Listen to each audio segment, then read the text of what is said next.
Deus te abençoe. Em nome do Pai, do Filho e do Espírito Santo.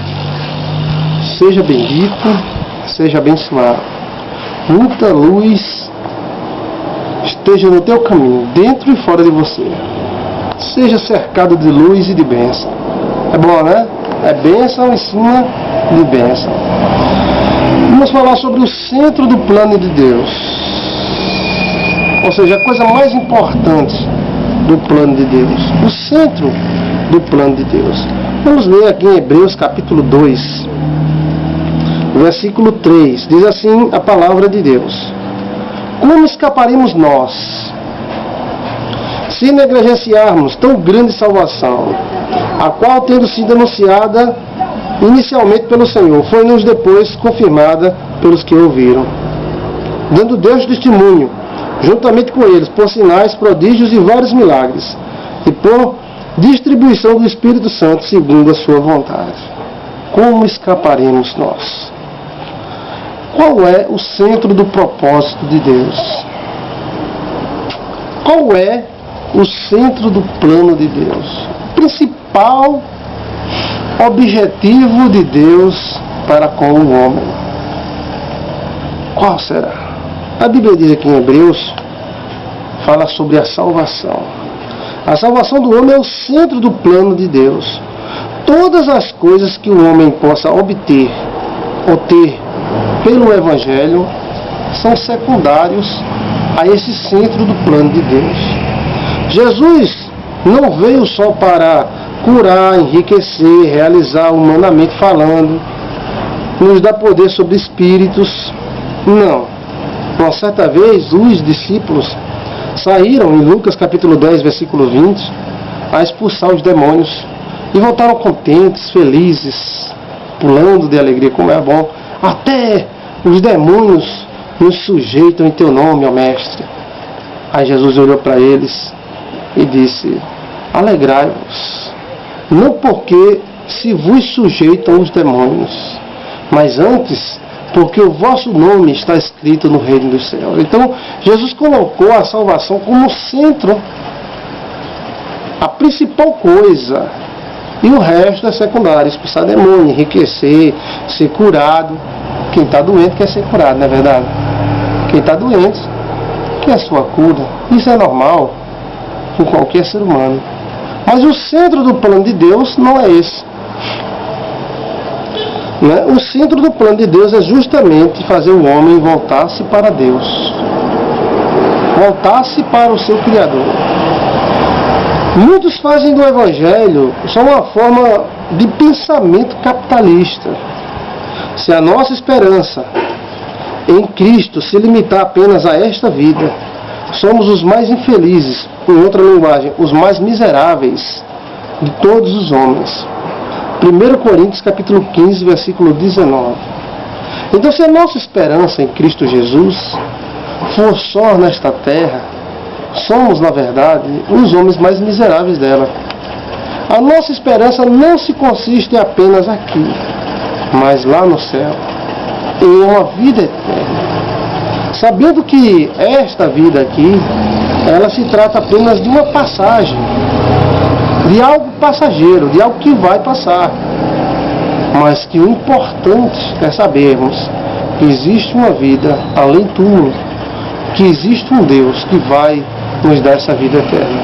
Essa sim é a mensagem principal do Evangelho. Jesus te ama, mas você não conseguiu ficar rico, mas Ele te ama assim mesmo. Mas você é doente e todo mundo morre de doença, a maioria, né? Deus deixou de amar você? Não, Ele continua te amando. E o centro do plano dele é fazer você feliz eternamente. Jesus pode nos dar bens. Mateus capítulo 7, versículo 11. Aquele que não nos poupou ao seu Filho, também não nos dará com ele todas as coisas, disse o apóstolo. Então Ele pode sim nos dar bens. Porém, o propósito principal de Deus não é nos dar bens materiais, e sim uma vida eterna. A nossa ligação com Deus não deve ser porque Ele vai nos dar isso ou aquilo, ou Ele nos deu isso ou aquilo, mas porque Ele vai nos dar o céu por herança. Você acredita no céu? Você acredita na vida eterna?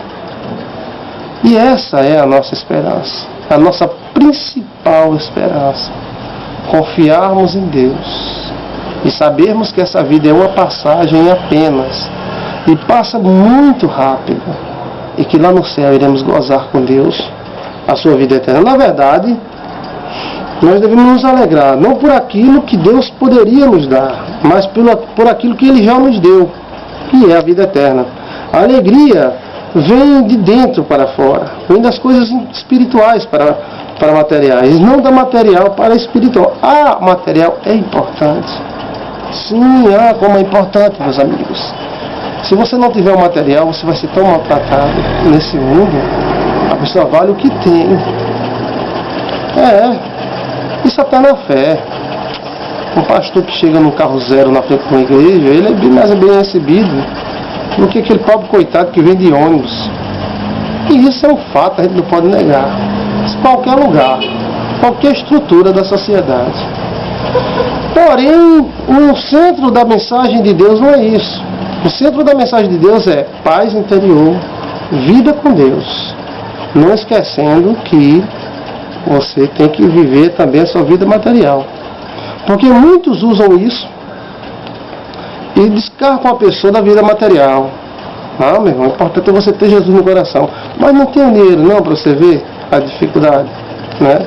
Mas esse não é o principal objetivo. É também o objetivo.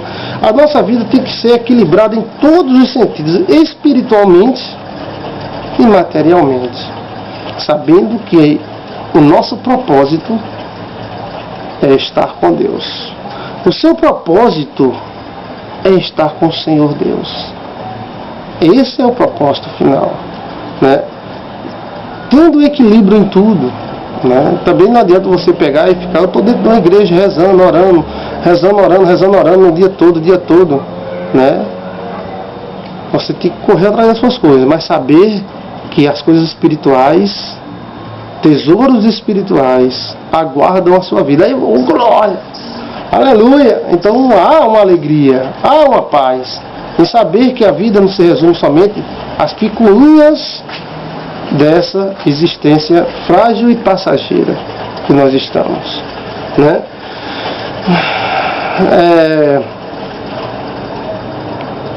O poder financeiro, aquisitivo, não depende da fé 100%.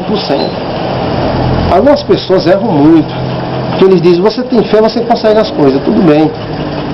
Mas tem gente que tem fé e não consegue, porque a vida financeira, ela não está ligada somente à fé, e principalmente à fé evangélica, à prosperidade. Existe gente que já nasce rico, né? Existe gente que não crê em nada, gente totalmente desordenada, desequilibrada e podre de rico.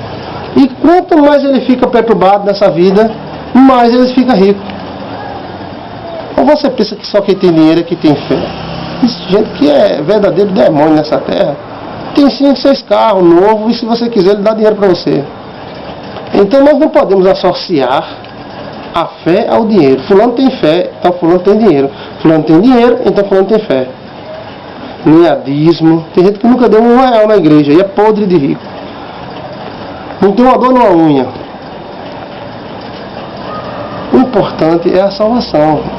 Não podemos associar a salvação ao dinheiro, porque já foi dito por algum renovador que a riqueza seria a maior aceitação, o sinal da maior aceitação de Deus.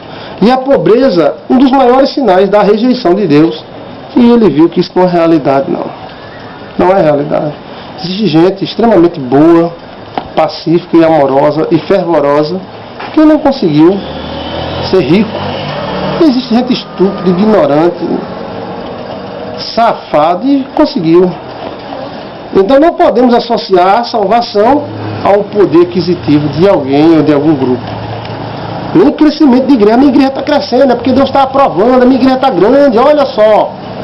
Existem muitas igrejas que nem cristã é. E elas são enormes e crescem muito. Em todos os sentidos, em número de membros, em construção. Então também não podemos associar a fé, né, a esse crescimento. Porque existem seitas que crescem e não são de Deus. Buscai, pois, em primeiro lugar o reino de Deus e a sua justiça, e todas as demais coisas serão acrescentadas. Em primeiro lugar é a graça de Deus, é a justiça de Deus. Em primeiro, não quer dizer um único.